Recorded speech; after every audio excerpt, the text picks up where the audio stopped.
Welcome back to In the Hall. You are now listening to episode 63 for Thursday, September 9th, 2021.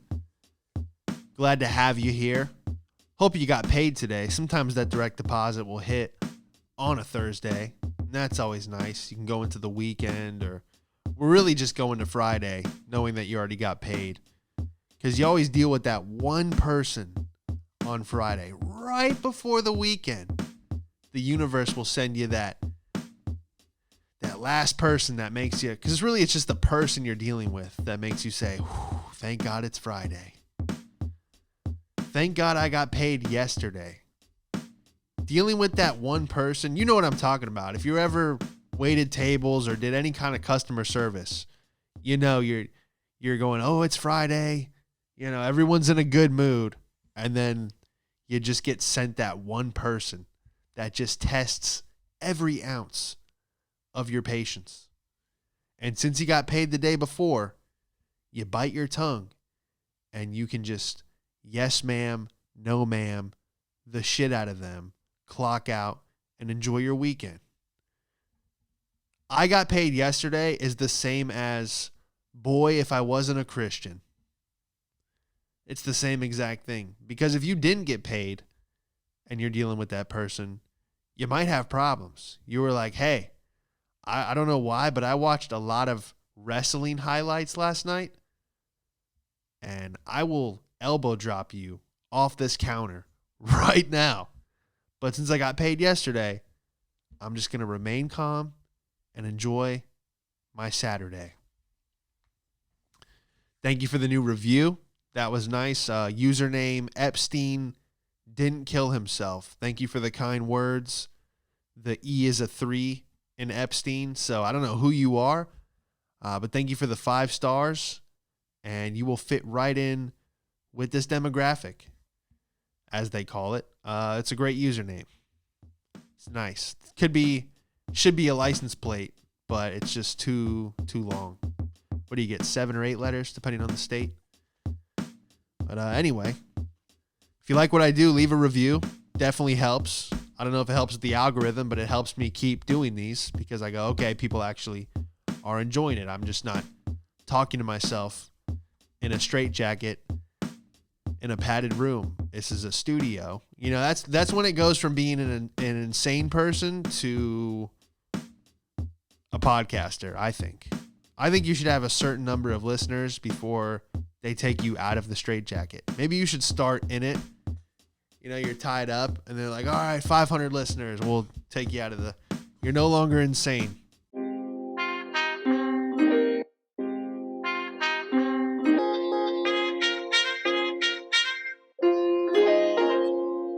I was at the gym earlier and there was a guy screaming, come on, get it up. And usually if there's a psychopath yelling like that in the gym, they're probably spotting for somebody else. Somebody squatting a large amount of weight or benching a large amount of weight. Is that whatever? A heavy amount. So usually they're spotting somebody and they're yelling at them to finish the final rep and re-rack the weights. But this guy wasn't spotting anybody. He was yelling at his own bicep while he was doing curls. He was his own personal trainer. I've never seen anything like this. He was a personal trainer. So he's doing curls and he can't get it up. He's at like a 45-degree angle and he's going, come on! Oh, get it up! Just yelling at his own arm. Somehow his brain was going to figure out how to fire his muscle fibers to finish this rep. Dude, I could not stop laughing. Any workout he would do, you would just hear from across the gym, get it up! And it's just him by himself. No headphones, nothing. I really wanted to film it, but that is not the guy you want to catch you filming. God forbid this guy curling his own, oh, get it up! Are you filming? Are you fucking filming me? Like, you know, you don't want that guy to catch you. So, dude, it was just probably, I hope he's my new favorite guy at the gym. All right. I thought it was Tattoo Head, but now It's this personal trainer. What else was he like in middle school taking a math test and he's just like, fucking think of the answer. His teacher's like, you need to settle down. He's like, you don't understand. If I yell at myself, I perform better. And they're like, well, we can't have that here. In Algebra 2. It's just like, I look forward to going to the gym now. Sometimes they say when you go to the gym a lot, it becomes a chore. And that's kind of the phase I'm at where I wake up and I'm like, all right, got to go put this hour in. But it's now I look forward to. I'm like, oh, I'm going to ask him. I go, hey, when do you usually come to the gym? This time every day? Because I'm a fan of whatever you're doing. I just imagine him doing that at any single task. He just yells at himself. I got a text message this morning from my agent. Again, not a flex if you've been listening to the show. Never made any money with this company. When I moved to Los Angeles, I wrote myself 3 goals. I wrote, I want to perform at the Comedy Store, the Laugh Factory, and I want to get signed to an agency or a management company. A company that's supposedly supposed to get you more shows, get you on tour, auditions, the whole thing, right? So I did all of those things. Super grateful, very happy with the short time I had in Los Angeles before the pandemic, and I moved back to Florida. So I signed to this agency. It was official, contract, everything. They take 10% of your earnings, which we all know 10% of nothing is nothing. And that's how much they got from me, and that's how much I made with them. Nothing.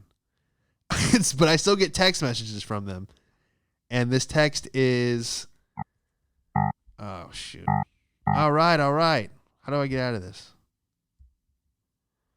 Of course it messes up. It always messes up when you're doing the show live. I go, okay, I hit these arrow keys, the slide will change.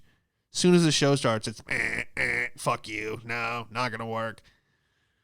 All right, so I get this text. It's a group text.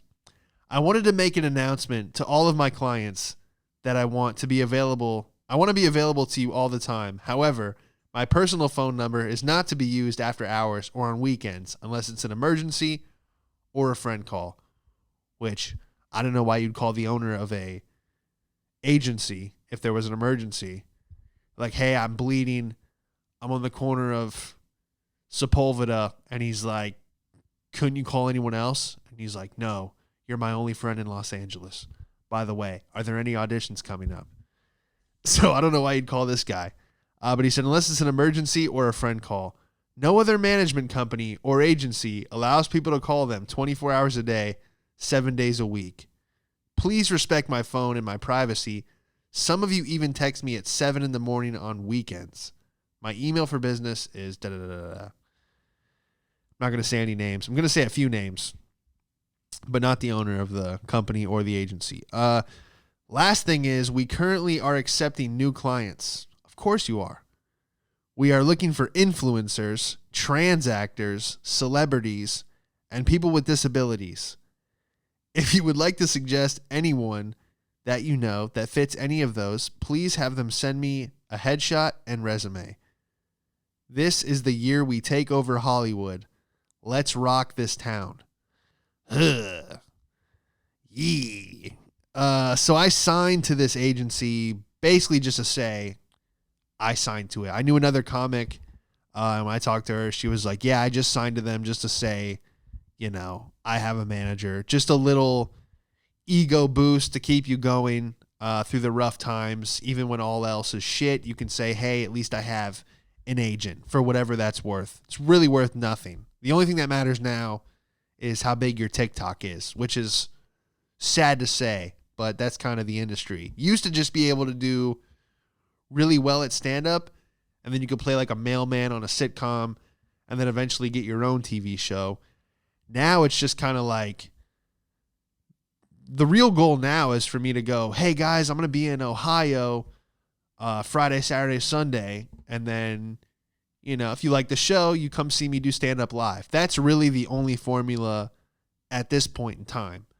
But I got an agency just to say, hey, maybe there's a chance they can throw me on an audition for something. I book it.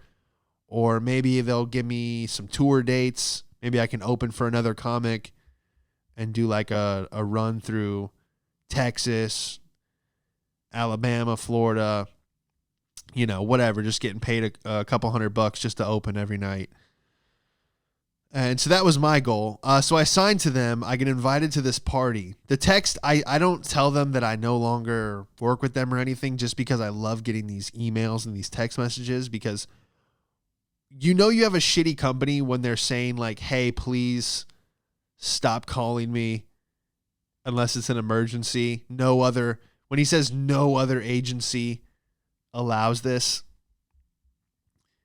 Oh, it's funny. I'll give you an example of how horrible this agency is, besides it not doing anything. There's no talent. They haven't acquired anyone of substance. I mean, like, including myself. So they're like, oh, we're going to have a Hollywood party for all the new people that were signed. So they saw me do stand up, and they wanted to sign me immediately. I signed immediately because I'm like, I live on a bunk bed in Los Angeles. I drive Uber. I don't give a fuck. I'll sign to anybody. Yeah. So they want me to do a special with them, but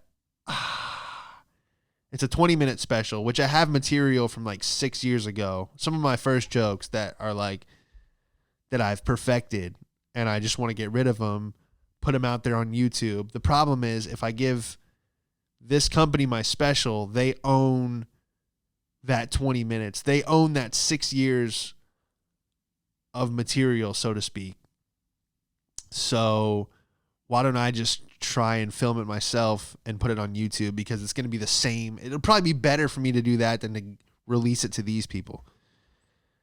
But yeah, so I go to their party, and you think it's going to be like in the hills and like some mansion. It's not. It was just like some regular house with like an electric stove. You walk in and you're like, this agency. I knew it was this. Probably still like a couple $1 million home, couple million. But everything's expensive out there. So anyway, the point is, the agency isn't shit, is what I'm trying to say. So I walk in. I don't know anybody except for Ron Jeremy. That's their biggest client, this nasty ass ex-porn star, who, the reason why I'm bringing this up is I saw he recently got arrested. Not good. A lot of sexual harassment, sexual predator behavior. So he's their top client. I was talking to, I thought I was going to go to this party and be like, I'm going to network. I'm going to like get in someone's TV show. I'm going to make friends with this guy and that guy. No one there had a career at all.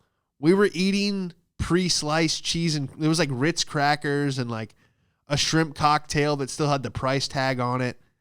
And I'm like, dude, I got invited to the like TikTok parties and the kids that vlog. Everyone dyes their hair blonde and drives a Porsche.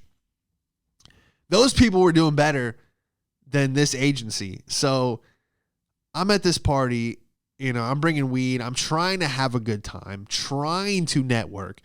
People I'm talking to, this lady was like, so what do you do? I go, I do, I'm sitting there with my stupid little Lunchable sandwich, piece of ham and like cheese on a Ritz cracker. I'm eating it, some hummus or whatever the fuck they had. And she's like, I'm like, I do stand up. What do you do? She's like, I'm an actor. And she goes, oh boy, I have to go. I have work in the morning. And I go, oh, what show are you on? What, are you filming at the Burbank studio or CBS? Where are you at? She goes, no, like work, like my job. She goes, I do a customer service for Verizon or whatever. And I'm like, oh, your work is still work for you. Fuck. I was just looking around going, like, these people have real jobs and they just go on auditions, but they're signed to this agency because the whole point of this agency is they pray to God that one of their 50, 50 clients that they have hits it big or gets like a Super Bowl commercial just so they can get that 10% out of you. So it's basically the blind leading the blind. And then this guy, Ron Jeremy, who everyone was like trying to talk to at like he could help their career. Unless you're going to shoot some like porno. But it's like, I'm trying to do stand up. Okay. So I immediately know that this agency isn't shit. I think episode 1. If you go back to episode 1, I talk about my agent and what we were talking about over text. It's kind of funny, actually. At least I think so. So yeah, there was that. Dude, I went to a racetrack to get gas, and racetrack has like the nice bathrooms. So it's one of the few gas stations will actually use the bathroom. You don't have to get the worst is they give you the key and you have to go around outside, and then it's just a horror scene. This is all those, any bathroom where they're like, take the key. I'm like, oh, this is going to be just absolutely destroyed. You can smell it 10 feet before we even open it. I don't even like touching the key because, everyone else touched it. Anyway, so I go into this bathroom. There's 2 urinals, a stall with the door closed, and this little girl, probably no older than 5, just standing there. And immediately I was like, was this a new game show? Is this the new To Catch a Predator? Because obviously I'm not going to use the urinal with this little girl right here.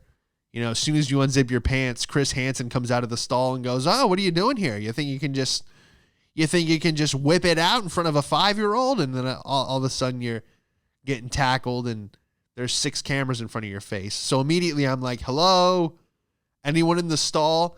And the girl's dad was in the stall and left her in front of the urinals, which I'm like, dude, father mistake number 1. If you really got to go, sorry, but you got to bring your kid into the stall with you, because you can't leave her next to the urinal, dude. Like, what the fuck?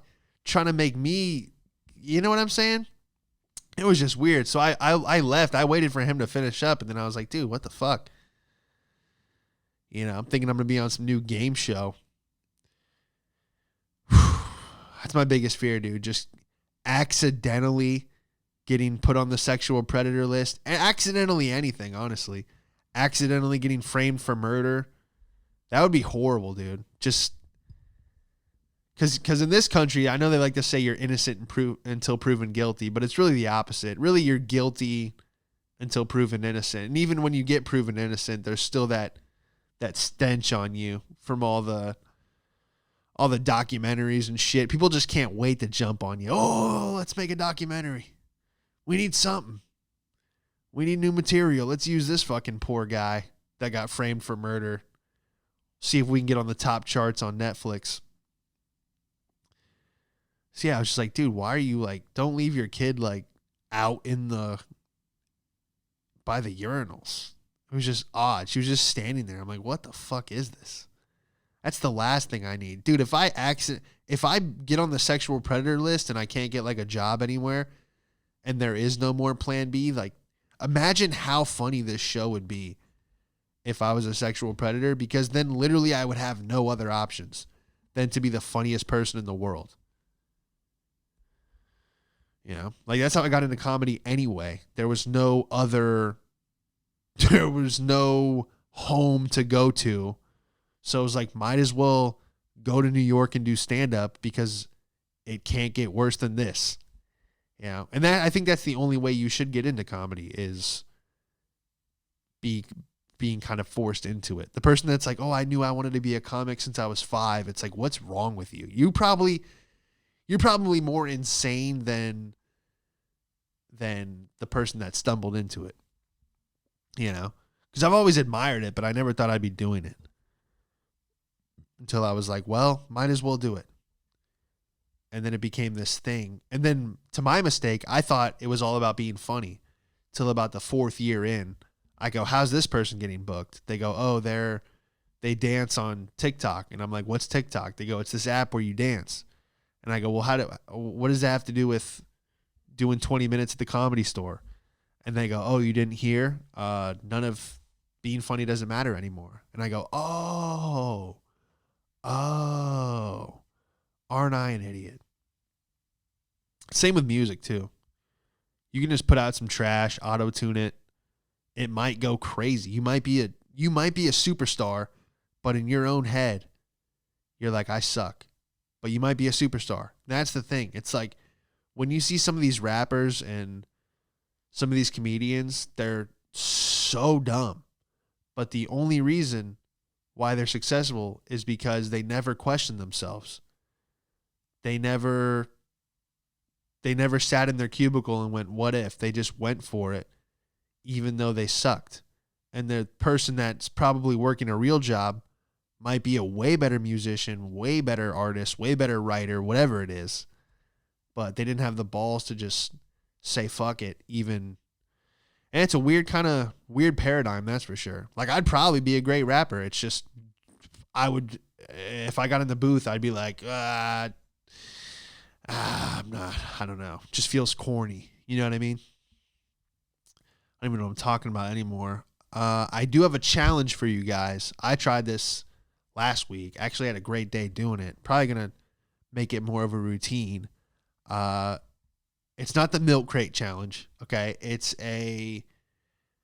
Speaking of corny. All right. It's a stay positive for 24 hours. So anytime I got like a negative thought or something like, or even like I was about to complain about something, I was like, positive. And I just switched my negative thinking to positive thinking. Instead of going, what could go wrong? I was like, what could go right? You know, that basic bitch quote that's written on a napkin next to a piece of avocado toast. But yeah, it's what I did, man. And it was a great day, super productive. But yeah, anytime I got a negative thought of like, this isn't going to work, I just immediately was like, whew, threw it out of my head, threw a positive thought in there instead. And it was a good day, man. So I'm going to try not to complain or think negative, but dude, it is so hard for me anyway. But it's just so easy to be like, this sucks or this isn't going to work. It's almost like a default setting. So you got to kind of break through that and just stay positive. But yeah, I challenge you to just go a whole day with, you're going to get negative thoughts, but as soon as you get them, immediately just kick it out of your head. You have to be conscious about it. That's the hardest part. You have to catch yourself. Like I caught myself being ungrateful the other day. I opened the fridge and I went, shit, all we have is water. Because sometimes I like some juice, you know? So I went, shit, all we have is water. And immediately I caught myself. I'm like, you ungrateful fuck. All I have is clean, fresh drinking water? What is this bullshit? I was just like, oh, how quick are we to just be so ungrateful? Yeah. There's someone carrying 6 gallons of water on their back through a desert right now in their country going, man, if only I had some kind of device that kept water cold in my home. I think it's called a refrigerator. And I'm, flash over to me, opening my fridge going, shit, all we have is water? Fuck. I want some juice. It's just like people would kill. Even in our own country, dude, Flint, Michigan would kill to have a Brita filter full of water. How sad is that? But yeah, I'm just trying to be more aware. I'm trying to catch myself. I'm trying to be more aware of, I got to smile more. I noticed ever since I left Brooklyn, when someone, even if it's someone I know, I have a hard time, like when I wave to them or whatever, or say what's up, I have this blank face on. I'm not smiling. And I want to be smiling, but it was just like living in Brooklyn. It was like, don't make any eye contact. Don't smile, walk straight, walk fast, because I didn't live in this. Everyone's saying, oh, Brooklyn is, I used to have this bit in my act where everyone's like, oh, Brooklyn's so gentrified now. And I'm like, well, not on my street. I was like, I'm the only white guy for a while. All right. I used to have this bit where I was like, I I had two black friends from Florida move up with me, my buddy Danny and Paul. And so everyone was like, oh, you're gentrifying our neighborhood. And I'm like, well, actually, I have two black roommates that I brought from Florida. So in a weird way, I'm putting black people back into the community. That cancels me out, right? 2 for 1. And yeah, it was a fun bit to do. Yeah, I'm just trying to like smile more, man, because it was just, someone would be like, hey, what up, Sean? And I'm just like, hey. But I go, oh, I probably looked so, like, I don't know, like not resting bitch face, but you know what I mean? Just like this kind of blank look.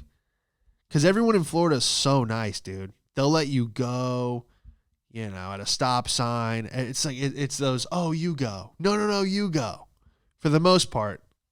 Probably 70% of people are like that. And then everyone's quick to talk. Like, hey, how you doing today? Versus some of these cities, it's just, everyone just keep it moving.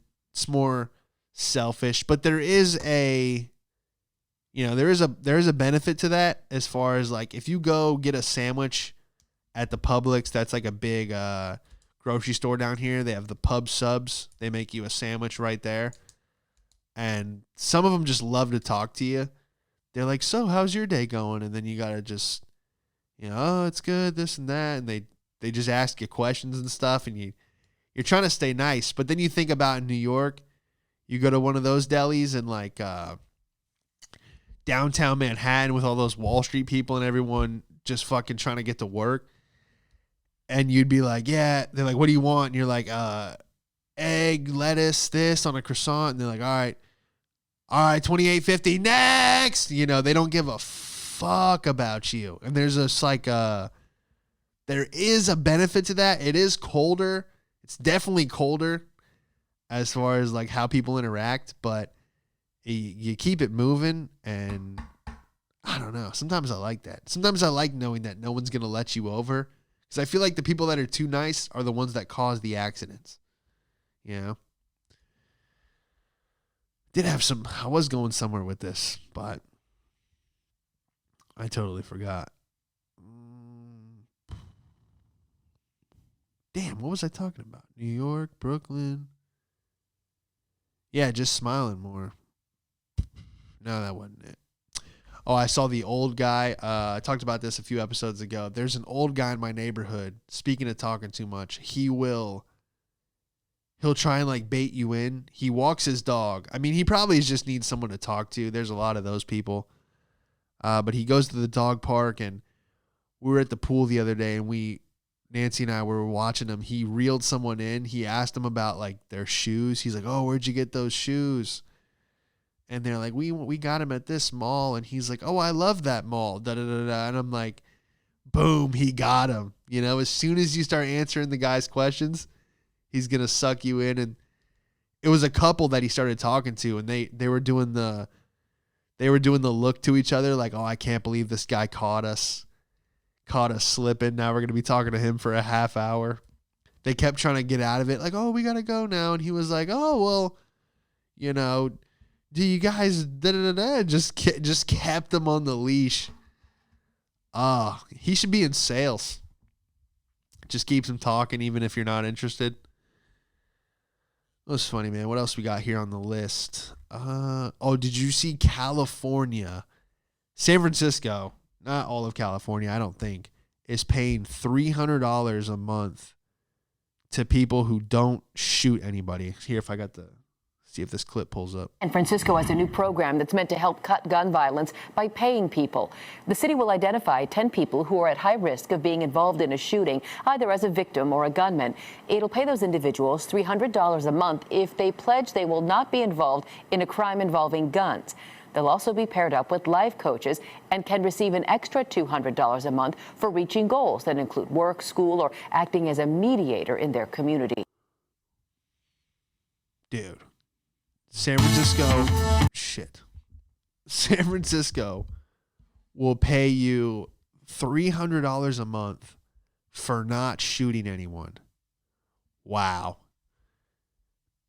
Can you imagine how many people are, I'll just There's so many homeless people that are up there that are like, oh, I'll just stab him instead so I can keep the 300. They're like, Your Honor, I stabbed the guy. Where's my 300? They're like, you pledged not to shoot anybody. They go, I know. I used a sharpened toothbrush. I didn't shoot anybody. You can get bonuses. What is that, dude? Is that the point where we're at? Well, as far as San Francisco is like, hey, look, guys, we'll give you, eventually it's at the point where like, look, we'll give you a car, a house, just don't kill anybody. You know, getting paid not to be a criminal could be more lucrative than being a criminal eventually in this country, in California anyway. Dude, what a failed state where you have to pay. Like, look, please, hey, don't shoot him. Here's $300. What if that $300 a month increases gun violence? Someone that wants to shoot their IHOP manager, you know, they work at IHOP or Denny's, one of those like shitty breakfast places. I mean, I love IHOP, but to work there, you know, you probably want to kill your manager. They're like, well, I was check to check, so I couldn't afford a handgun, but thanks to the city of San Francisco for giving me my gun violence check, now I can purchase a firearm and shoot my manager. What the fuck? I'm really curious to see how this plays out. So you're allowed to steal up to $950 per day in merchandise, and now you're getting $300 on top of that to not shoot someone. I might be moving to San Francisco. I might put together a little game plan and figure out how I can make a living by not being a criminal and being a criminal at the same time. But yeah, we'll leave it right there. Thanks for listening. Don't forget to hit the like and subscribe button at Sean Madden Stand Up on Instagram, Sean Madden Comedy on YouTube, In the Hall Podcast. Get it on Apple, Spotify. And yeah, keep leaving the reviews. Appreciate you guys, and we will see you next time. You want to smoke something? You've seen him perform all over LA. Give it up for Sean Madden, everybody. What have we got here? A fucking comedian. This joke's not going to go well. Gotta let it fly.